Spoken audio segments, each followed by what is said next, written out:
नमस्कार. मी professor Sheetal K Barge, Abasaheb Marathe arts new commerce and science college Rajapur. आज आपण स्ट्रॅटेजिक मॅनेजमेंट या विषयामधील प्रकरण 5वे कृती योजनेच्या व्यवस्थापनातील जागतिक समस्या याचा अभ्यास करणार आहोत. या प्रकरणामध्ये आपण जागतिक आव्हाने द ग्लोबल चॅलेंजेस या घटकाचा अभ्यास करणार आहोत.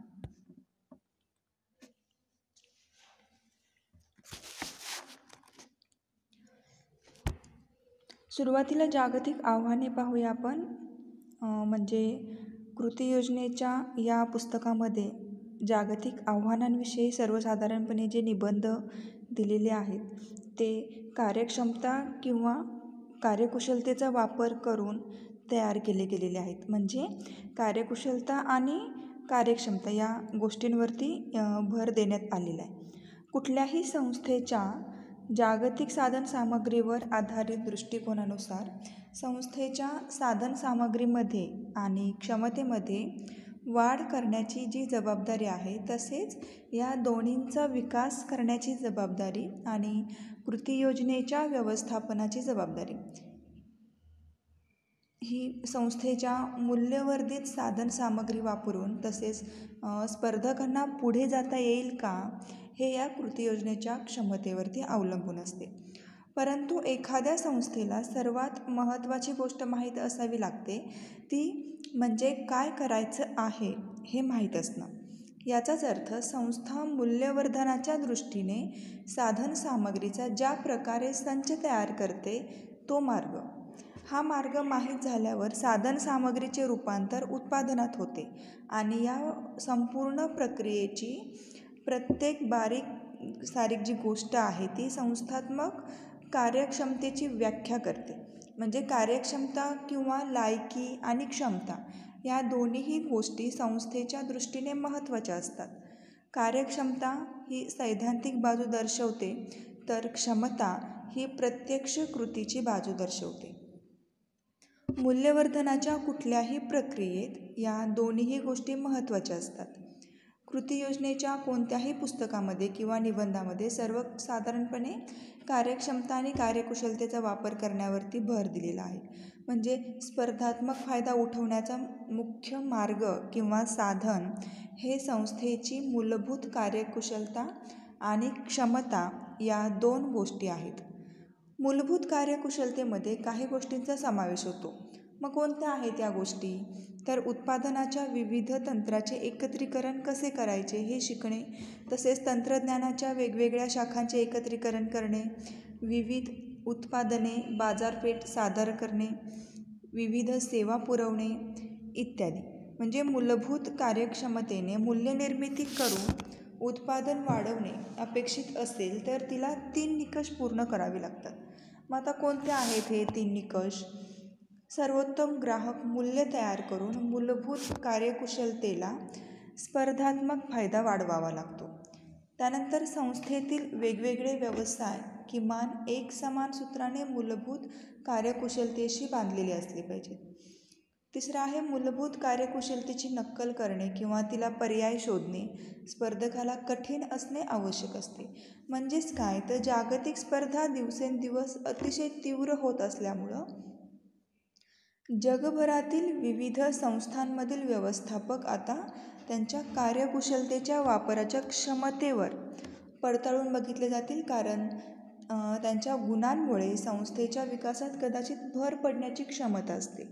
यामुळे छोट्या कालावधीसाठी उत्पादनाच्या किमतीमध्ये स्पर्धात्मकता वाढीस लागण्याची शक्यता असते. परंतु दीर्घकाळाचा विचार केला तर फायद्याचा खराखुरा स्रोत व्यवस्थापकांच्या विविध तंत्रज्ञान आणि उत्पादकांच्या क्षमताचे एकत्रीकरण करून त्यांचे रूपांतर कार्यकुशलतेमध्ये करण्याच्या क्षमतेमध्ये असते. या कार्यकुशलतेमुळे संस्थेला बदलत्या परिस्थितीशी चटकन जुळवून घेणे सोपे जाते. त्यामुळे काळाच्या ओघात या संस्था नष्ट तर होतच नाहीत, उलट जास्तीत जास्त सामर्थ्यवान बनतात. म्हणजे कार्यकुशलतेवर आधारित मार्गाला संशोधनाचा पाया आहे. जे संशोधन व्यक्तिगत आणि संस्थेची परिणामकारक आणि सर्वोत्कृष्ट कामगिरी होण्यासाठी जे वर्तन आवश्यक असते त्याची व्याख्या करते. अगदी सोप्या भाषेत कार्यकुशलता म्हणजे काय सांगायचं झालं तर कार्यकुशलता म्हणजे अगदी वेगवेगळ्या वर्तणुकीचा संच असतो जो कामगिरीवरती प्रभाव टाकतो, तसेच त्यांचे निकषांच्या समोर मोजमाप करता येते आणि ज्यांच्यामध्ये प्रशिक्षणाद्वारे सुधारणा करता येते. कार्यकुशलतेकडे नेहमीच एक निरीक्षण करण्या येण्याजोगी आणि मोजता येण्याजोगी वर्तणूक असे बघितले जाते. पण कार्यकुशलता म्हणजे कोणतीही निश्चित कृती नसते जिची नक्कल करता येईल. उलट कार्यकुशलता म्हणजे काही प्रकट हेतूंचे प्रकटीकरण असते, ज्यामागे एखाद्या व्यक्तीची मूलभूत प्रेरणा, व्यक्तिमत्व, मनोभूमिका, मूल्य किंवा स्वकल्पना असते. ही एखाद्या व्यक्तीची सहनशीलता हा गुण दाखवणारी कृती असते. मग आता कार्यकुशलतेच्या मूलभूत संरचनेची काही उदाहरणं आपण पाहूया. आपल्याला स्क्रीनवरती ही उदाहरणे दिसत आहेत. पहिला आहे मुख्य कार्यकुशलता.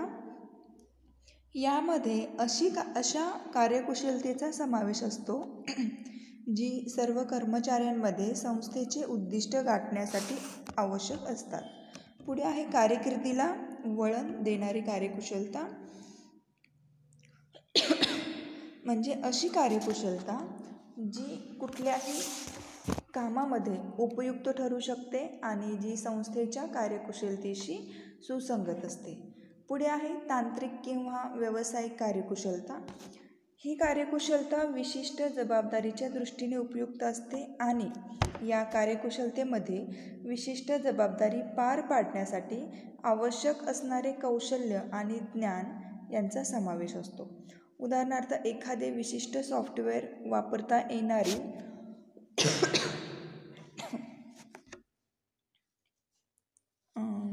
आणि कौशल्य आणि ज्ञान यांचा समावेश असतो. उदाहरणं सांगत होते मी. एखाद्या विशिष्ट सॉफ्टवेअर वापरता येण्याची क्षमता आणि विशिष्ट क्षेत्रातले ज्ञान, उदाहरणार्थ वित्तपुरवठा, जैवरसायनशास्त्र इत्यादी.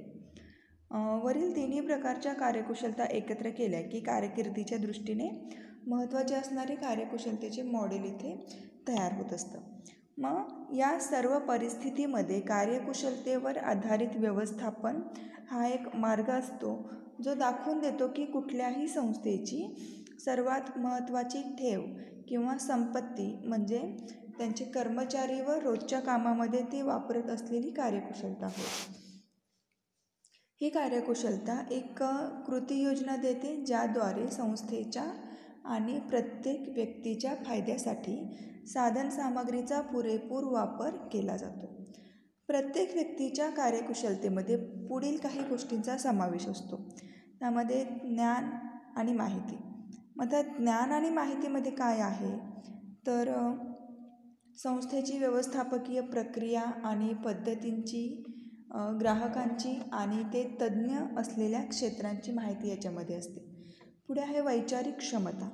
मग यामध्ये समस्या सोडवणे, विश्लेषण, अहवाल तयार करणे आणि नियोजन कौशल्य यांचा समावेश असतो. आणि पुढे आहे मनोभूमिका. याच्यामध्ये खात्रीलायकपणा असतो, परस्पर संबंध असतात, सहनशक्ती, लवचिकता आणि विनम्रता. आणि पुढे आहे शेवट स्नायूंची कुशलता. म्हणजे डोळे, हात यांच्यामधील समन्वय, हस्तकौशल्य, शक्ती आणि समतोल. म्हणजे जगातील स्पर्धेला तोंड देताना व्यवस्थापकांना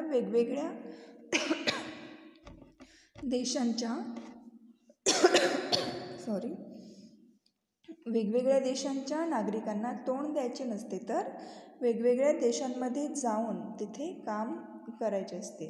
एवढेच नव्हे तर संस्थांची गुंतागुंतींची संरचना, माहिती व संदेशवहनाच्या तंत्रज्ञानातील नवे शोध आणि उत्पादनातील गतिमान चक्र या गोष्टीसुद्धा हाताळाव्या लागतात. यामुळे सर्व बहुराष्ट्रीय कंपन्यांच्या दृष्टीने जागतिक स्तरावरील कार्यकुशलता अंगी असणारे व्यवस्थापक खूप महत्त्वाचे असतात. संस्थेकडे असे व्यवस्थापक असल्याची खात्री पटवताना संस्थेला 2 प्रमुख समस्या सोडवाव्या लागतात. पहिली म्हणजे जागतिक पातळीवर यशस्वी होण्यासाठी आवश्यक असणारी गुणवत्ता आणि कार्यकुशलता यांचा शोध घेणे आणि दुसरी म्हणजे ही गुणवत्ता आणि कार्यकुशलता कशी वाढेल हे समजून घेणे.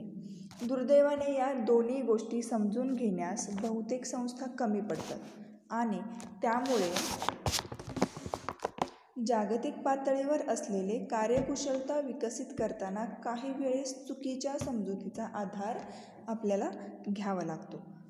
ठीक आहे, मग हे झाले कार्यकुशलतेच्या मूलभूत संरचनेची उदाहरणे. आता पुढचा घटक पाहूया. जागतिक स्तरावर यशस्वी होण्यासाठी मायकेल मॅकेन हे एक तज्ज्ञ आहेत. मायकेल मॅकेन यांनी विकसित केलेली कार्यकुशलतेची काही तत्त्वे आहेत. 7 तत्त्वे आहेत, ते आपल्याला स्क्रीनवरती दिसत आहेत. पहिलं तत्त्व आहे मोकळ्या मनाचे रहा. म्हणजे जागतिक व्यवसाय म्हणजे अपरिचित वातावरणामध्ये काम करणे, अतिशय वेगवेगळ्या स्वभावांच्या लोकांबरोबर काम करणे. त्यामुळं काय होतं, विचारांच्या आणि कृतीच्या बाबतीत अतिशय लवचिक राहावे लागते. नेक्स्ट आहे इतरांच्या संस्कृतीमध्ये रस दाखवा. म्हणजे तुमच्यापेक्षा वेगळे असणाऱ्या लोकांच्या बाबत कुतूहल असणे ही एक जमेची बाब आहे. अशा मार्गाने संबंध प्रस्थापित होत असतात. नेक्स्ट आहे गुंतागुंतींची सवय करा. जागतिक स्तरावर प्रवेश केल्यावर तुम्हाला अनेक गुंतागुंतींच्या समस्यांचा सामना करावा लागेल. तेव्हा डोके शांत ठेवून आणि समस्येचा सर्व बाजूंनी विचार करावा लागतो. पुढचं तत्त्व सांगितलेलं आहे परिस्थितीशी चटकन पूर्वपदावर आणण्याचा गुण अंगी बाणवा. म्हणजे आंतरराष्ट्रीय पातळीवर कुठल्याही सहानुभूतीला स्थान नसते. त्यामुळं आव्हानांचा स्वीकार करा आणि तत्परतेनं त्यावरती उपाय शोधा. नेक्स्ट आहे प्रामाणिक राहा. जेव्हा तुमच्या सभोवती सर्व गोष्टी बदलत असतात तेव्हा तुमच्या कार्यात सुसंगती असणं अतिशय महत्त्वाचं असतं. यामुळे तुम्ही एकमेकांवर विश्वास ठेवायला सुरुवात करता आणि हा व्यवसायाचा एक चांगला कणा असतो. नेक्स्ट एक स्थिर खाजगी जीवन तयार करा. म्हणजे तुमच्या खाजगी जीवनाकडे दुर्लक्ष करू नका असं या ठिकाणी सांगितलेलं नाही, परंतु खाजगी जीवनापासून तणाव जेवढा दूर ठेवता येईल तेवढा तो दूर ठेवणं नेहमी योग्य असतं. नेक्स्ट आहे विशेष ज्ञान किंवा नैपुण्य विकसित करा.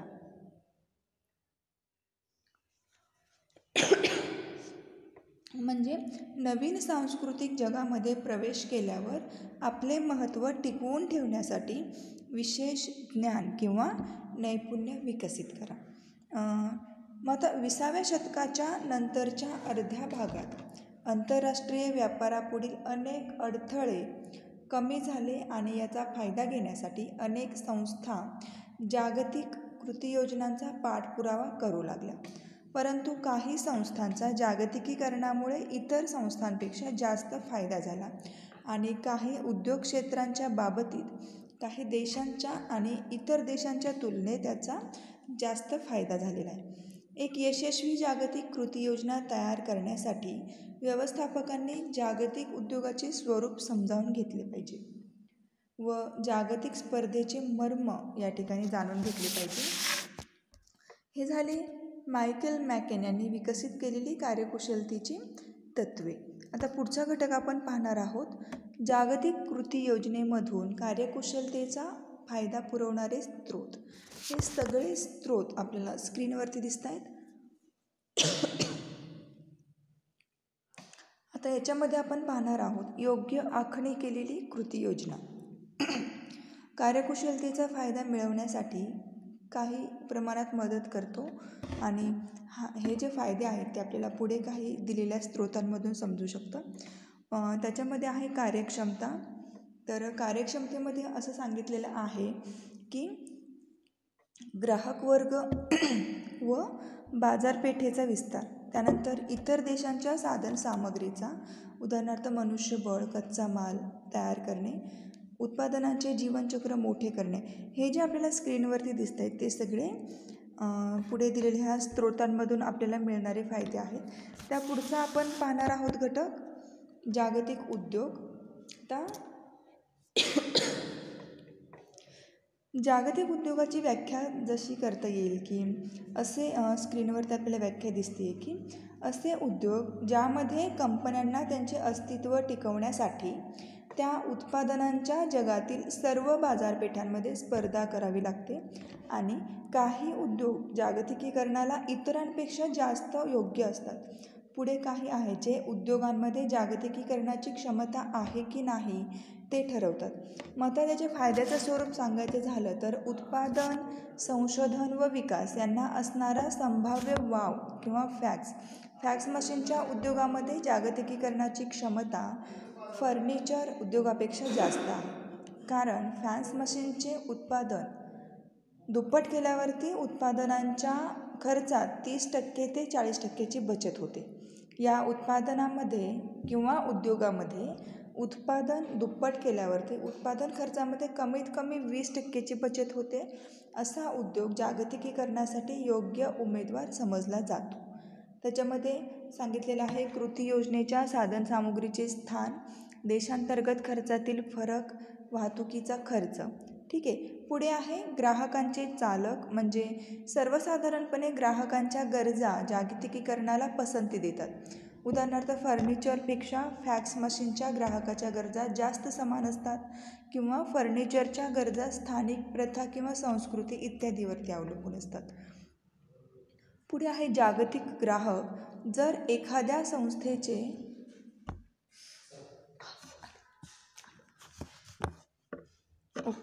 राहिलेले नेक्स्ट लेक्चरला पाहूया.